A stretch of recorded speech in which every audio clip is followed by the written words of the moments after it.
Roses, brought to you by Totally Tan and Spa. War of the Roses, basically, it's a very, very basic premise that gets a little bit weird. Sara is married to Bradley. But when she got married to Bradley a few years ago, somebody didn't show up. Sara, tell us the story about why your good friend Tiffany did not show up at you and Bradley's wedding. What happened, and what do you know about all this? Hi. Well, yeah, I mean, funny you should say, because up until just a couple weekends ago, I actually didn't know why Tiffany didn't, all of a sudden, didn't come to the wedding at all. And like I said, or like you said, it was 2 years ago. And ever since the wedding, our friendship kind of just fizzled out. I mean, that was a big deal not to come to my wedding and to not even really give me an excuse why. But over the years, I mean, you've kind of had to speculate maybe she's jealous because she's the last of your friends getting married, or maybe she didn't like Bradley, or maybe she just didn't like one of the girls that was in the party. I mean, you've had to Of course, I thought about all of those things, but ultimately, all of those reasons got me down to the same conclusion that those are petty reasons, and ultimately what should matter is our friendship. And I don't care if she doesn't like the person I'm marrying, or if she doesn't like somebody in my bridal party, or whatever the fact may be. We're friends, and she should be there to support me. So at the end of the day, it's still everything that I came back to was that she's a bad friend, Yeah. So you really haven't talked to Tiffany, I mean, in the 2 years. No. You haven't talked really at all. So you've never really got to ask her because you're like, okay, screw you. You didn't come to my wedding. No good excuse. Pretty much, yeah. Okay. All right. So you run into somebody. What happened next? Yeah. So a couple weekends ago, I was in Stillwater, and I ran into Tiffany's sister. And, of course, in the beginning, it was, really awkward. But, her sister was telling you that your boyfriend was cheating on you, but also just decided not to come to the wedding to avoid any kind of confrontation at all. I love that. Okay, so now that's not funny, and I know it's not, that's just the beginning of the story, because once you heard that just 2 weeks ago in Stillwater, now you've got your radar up, because now that you've been alerted, you're going, wait, that didn't make sense. So what did you start thinking of? Well, so, I mean, it kind of made me pick up on some things that I've been noticing lately. Some examples would be, my husband, Bradley. He would say that he's going out for a run, and when he would get home, he's not sweaty. And I know him. I know when he runs, he usually comes back and he's all sweaty. I sweat when I go walking. I mean, I can't imagine. Yeah, Fallon sweats walking up the stairs. Yeah, I can't even imagine going for a run and coming back not sweaty, especially the way it's been here in Minnesota lately. No kidding, because this was a couple of weeks ago. Right. He's been out running in the heat, but he comes back not sweaty. Like I said, most of the time he's drenched after in sweat after runs. So when I asked him about it, he just throws it away, and he's just like, oh, I just didn't sweat very much today. I don't know. I took it easy today, or I just didn't sweat that much. Okay. So the other day, I was like, okay, this is just too much. This is weird. And I was in the garage, and I came into the house, from the garage, and found him dipping his running shirt into the toilet so that I'm assuming he could pretend to get it wet and say that it was sweat. And when I called him out on it, it's I totally freaked him out. I don't think he knew I was home because I was in the garage. So I don't think he knew that I was there. So he comes back from his supposed run, comes in through the back door, the front door, whatever. You're in the garage. You come in. I can picture this. You come in. He's there on his knees or standing over the toilet, dunking his... But he had an excuse. Oh, of course he had an excuse. He was like, oh, I accidentally dropped it in there. Yeah, right. I'm suspicious. I think that he was purposely doing it to make it look sweaty. So odd that he would use toilet water instead of like running it under the sink. Maybe he thought there'd be like some sort of a musk to it. Oh, maybe. Oh. But why else would you dunk it in toilet water? I don't know. I think you do some really dumb things sometimes when you're doing dumb things. Maybe he knew you were in the garage and didn't want you to hear water run. I don't know, but there's a better excuse. You know what I mean? Well, right. There's a better excuse for water running than there is dunking your shirt in the toilet. My hands. So was he dunking it like a tea bag or was he pulling it out? What did you see him doing? Yeah, like a tea bag. Oh my God. Okay, so and it's just really. I'm just now starting to question kind of our whole marriage because I'll be honest, we got married. We got engaged really for the sole reason that I was pregnant. Honestly, sole reason? I mean, you loved each other a little bit. I mean, sole reason? Yeah. I mean, I guess I didn't choose my words wisely, but no. But that was what drew us to like not wait longer, if you will. Like we that was the catalyst that was like, okay, I guess we're getting married now. Okay, that makes sense. So yeah, and I'm just, it was all fun and games before we got engaged. He was romantic. He was emotionally there for me, if you will, and, did the things like send me roses and stuff. And ever since we actually got married, it's like all of that stuff stopped. And it just, I just see it. I feel it. I feel something's different, And then when I got this news, of course, I don't want to believe it. I don't want to believe it at the time that we got married.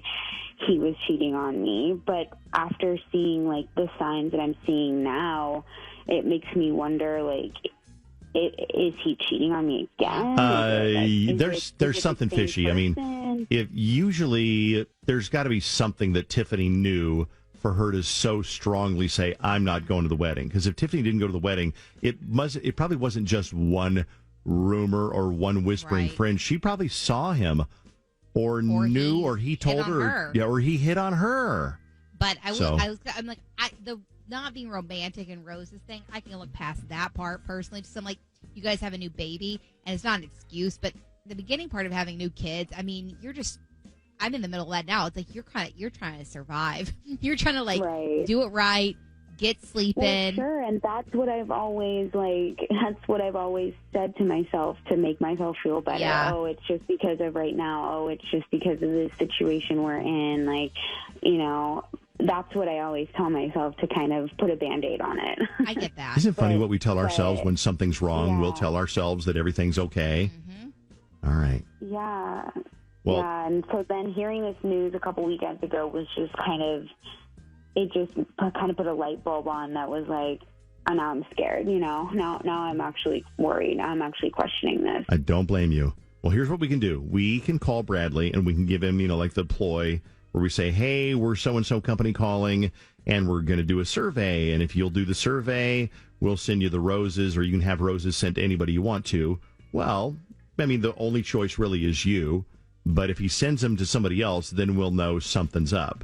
So We'll find out in a second. We'll make the phone call in just a minute. What do you think? So you've heard her talk about War of the Roses. Do you think that he was maybe possibly pulling his shirt out of the toilet after he dropped it in there? Is it feasible that he did that? What's the craziest lie your partner told you when they were cheating?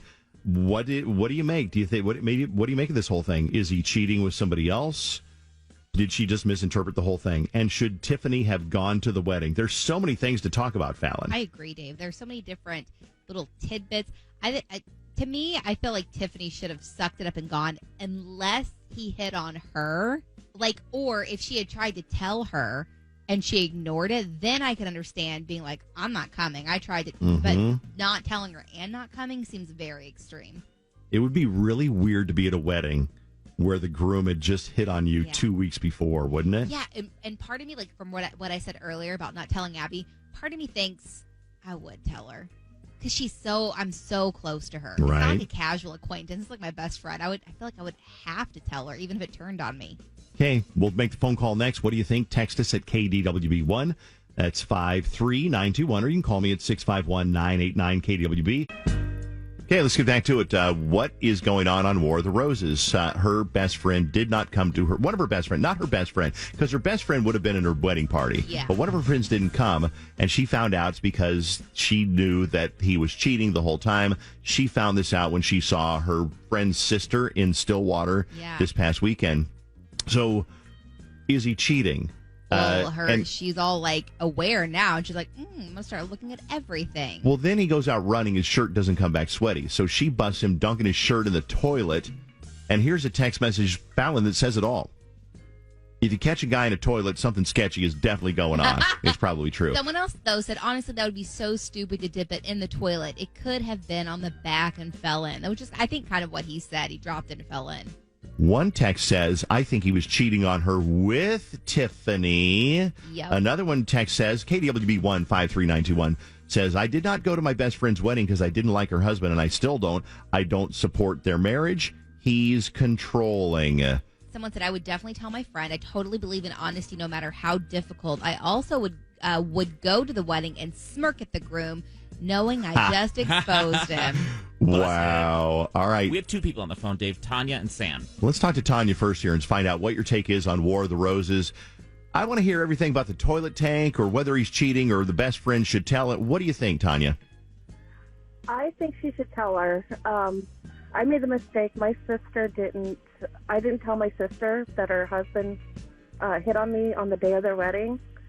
And I didn't tell her till later, and she didn't believe me then.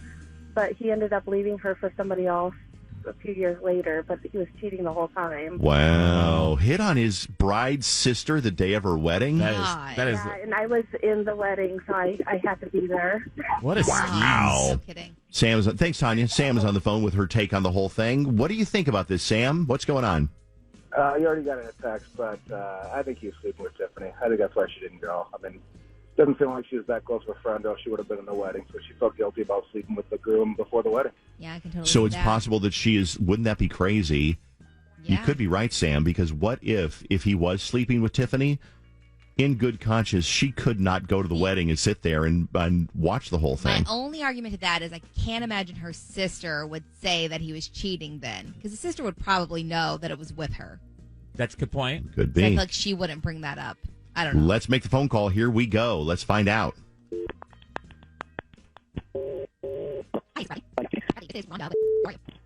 That's it. That's the entire survey. We want to thank you for your time today, Bradley. And our way of showing you thank you is getting you the dozen long stem romantic roses that we promised you. And I'll need a name for your recipient. So who would you like to send those to? Okay. Cool. Yeah. Yeah, you can make it out to Kelly. Okay. She's a sweetheart of mine. Be nice to her. I appreciate her. Yeah. Yeah. This Kelly, you've got to be f***ing kidding me. Bradley, Huh? what the hell? Bradley, Sarah, what speak are up. you doing on here? What are you doing on here? Well, he knows it's What Sarah. the are you doing with Kelly? Huh? What? Sarah, how did Kelly, you get on this phone call? that doesn't matter right now. You're my husband. I need you to tell me why are you sending roses to Kelly? She's a f***ing town skank. Whoa! She's not a skank. Oh, What she's the hell, not? Sarah? How did you get on this? How did you get on this phone call? Wait a minute. She's not the town skank? God, no, she's not. She's.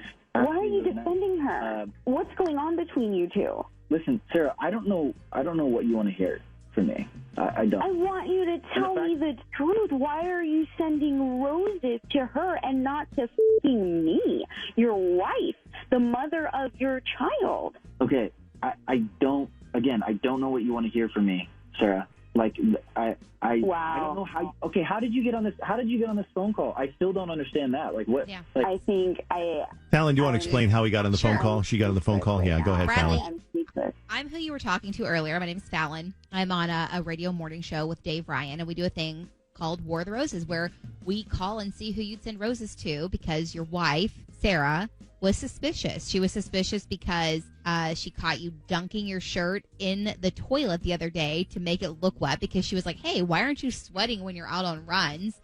And no, also, that was not me trying to pretend there was sweat on my shirt. I fell. Like that was. I fell. You fell and your shirt landed in the toilet. Yeah. Did you also fall? Yeah. You want to change that? You bottle? want a chance to? I fell in a shampoo bottle in the shower one time and I had to go to the emergency room. Did you? Oh, Yeah. okay. And she also recently found out why her good friend Tiffany didn't come to the wedding, which is because she believes that you were cheating on her before you guys got married, and she didn't want to support that wedding. Yeah. What do you have to say about that? Listen, Sarah, the fact that you decided to do this expose on a radio station is absolutely ridiculous. Can you please be the bigger person here? Like, me be the bigger person? I'm like at a loss for words right now. You're fucking cheating on me. This is absolutely unbelievable. Like, I wanted to. Clearly, you've been caught, my friend. If you want to have Clearly, you've been caught about this, then we'll talk about this. But obviously, you just want to parade me around. Like, this is absolutely ridiculous. Because you've been lying to me. Lying, like flat out lying to me. Okay, well then let's talk about it. Okay, I don't parade you around radio stations trying to get you caught in the act of something. Well, I don't think she was doing anything, though. What would you do Clearly it worked because you've been caught, and I can't do this anymore. I'm not doing it anymore. Oh, if anybody in our town wants to get laid, they know that all they need to do is go to on a Friday night, and Kelly will be there. Wow. More busting tomorrow. That was Dave Ryan's War of the Roses. 101.3 KDWB. Okay, now we're going to try something brand new. We thought, okay, we've been doing War of the Roses for a long time. Let's get an attorney on. Let's get a divorce attorney on to give us his take on this and share some stories that maybe you've heard about some of these.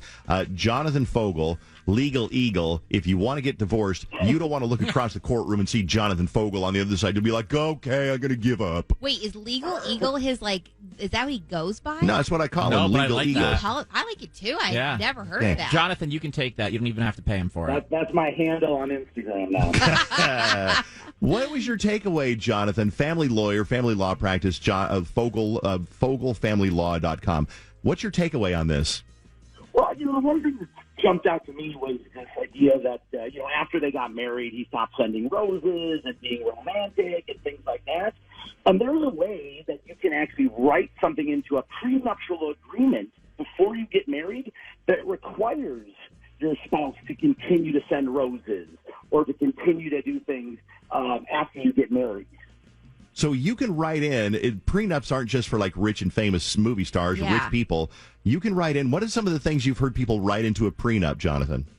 Oh, man, you're right, though. It's not just for rich and famous. It mostly is for protecting money.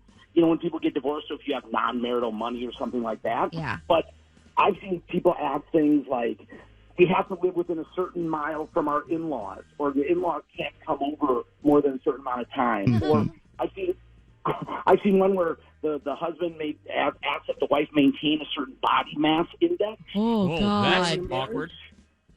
So I'm like, are you sure you want to get married? If she went over a certain BMI, then she was breaking the laws, the rules of the marriage. Right, and they would have like a kind of a damages clause. So if she went over, she'd have to pay a certain amount before she got back down. Can you imagine? Oh, God, if Susan did that to me, I'd be broke. Jonathan, what about, there was one about Monday night football games. What? Oh, yeah. Yeah, there was one where a wife asked that the husband was limited to only one Monday night football game per month. And you had to watch it in a different room, though, than the main TV, because they have the big TV, but he had to watch Monday Night Football only in a different room. When they do like what like an average person would consider kind of insane requests like that, do people just almost always sign them anyway, or are they kind of like, okay, this person's getting a little out of hand, do I want to marry this person? Yeah, I mean, that's kind of the thing. Once it starts getting to the point where, really, some of those get a little offensive. Yeah. But it's amazing because I always say, ones don't marry tens. So it tends to be that people get together that are both maybe a little crazy, so they both have a little bit of bit of that in them. So, What? That's interesting. Ones don't marry tens. You know what? I think that's right. It's true. So unless the ones have the money. Have some kind of money. Hey, again, if you're getting a divorce or you're thinking about it, we're not here to encourage divorce. That's not what we're doing at all. But if you find yourself in a situation where you have some questions about it, get a hold of Jonathan at FogelFamilyLaw.com, Fogel FamilyLaw.com. He's your legal eagle. And like I said, you don't want to walk in the courtroom and see that your ex is the one with him behind her stand over there, okay? He's a Jonathan, bird of prey. best way is Fogel Family Law, or do you have a phone number? Yeah, you can reach me at 612-822-6244. 612-822-6244. Jonathan, thanks for being on War of the Roses. Jonathan. Just adding a little something more to it. You bet. FogelFamilyLaw.com.